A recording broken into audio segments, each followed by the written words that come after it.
Obviously, we Hanafis, we cannot accept that Sahih al-Bukhari is the most authentic. Why? I would say in almost every Muslim household, including mine, we had the Sahih Bukhari, and it says right on the cover that this is 100% authentic, and a lot of people believe that. Now, your book argues that, this is not necessarily the case. So how do we, what's your take on that? Imam Bukhari, from Uzbekistan, okay, one of the top imams of narration. Let's not confuse. He's great in narrating, but everything else is other people are greater than him. Okay, so that is certainty. Narrating hadith is one thing, okay, but knowledge of Quran and knowledge of other subjects of Islam is totally different thing. I understand. Yeah. Imam Bukhari, obviously we Hanafis, we cannot accept that Sahih al-Bukhari is the most authentic. Why? Because Imam Bukhari by himself, he initiated, okay, over 20 places in which he criticized Abu Hanifa for rejecting these over 20 ahadith. In there, he refers to Abu Hanifa because he used to live in Hanafi city, Bukhara, city of Bukhara. So he wouldn't mention his name not to cause friction. So he says, قال بعض الناس. Some people say such and such, but here is the hadith saying opposite of that. So we Hanafis, we cannot say that Sahih Bukhari is the most authentic because he criticizes us that. He criticizes our Imam for rejecting them over 20 ahadith. Okay, and even from our side, our Imams, our Hanafi scholars, responded to Bukhari. Okay, over this issue of قال بعض الناس. Some people say, so he will be referring to Abu Hanifa for rejecting these ahadith.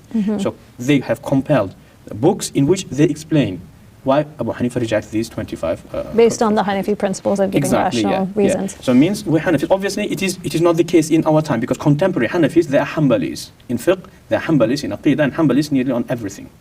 Okay, but I'm talking about the pure Hanafi school of thought.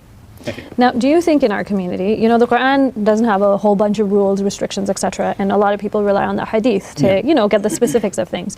Do you think as a community now, there's an over-reliance of hadith? No doubt, because as I said, the contemporary Islam, contemporary Sunni Islam is over 80%.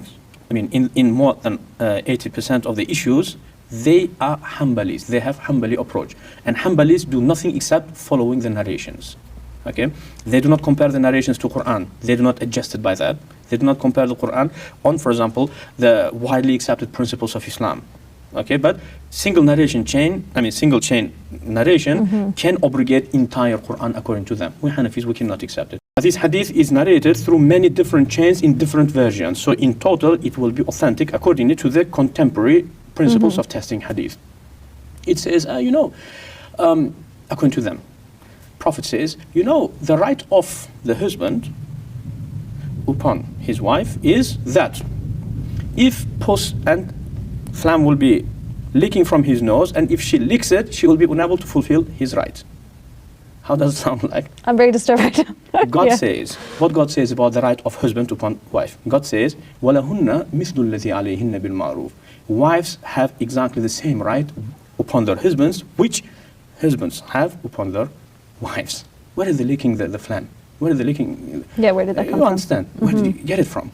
You remember Prophet Musa? Yes. He went to Mi'raj for how many days? 40 days. Do you remember? Yeah. Okay, and when he came back, what did he find?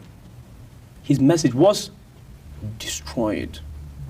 Because his nation, they were worshipping the golden calf. Yes. Do you remember? Yes. Now my question to you, which part of the message of Prophet Musa was destroyed? Is it just mustahab and sunnah issues, or is it the actual message? The actual message of Prophet? Issue at hand. You understand? So within less than 40 days, if it was possible for these people to destroy the message, the main message of a prophet, so what do you think about 1,400 years?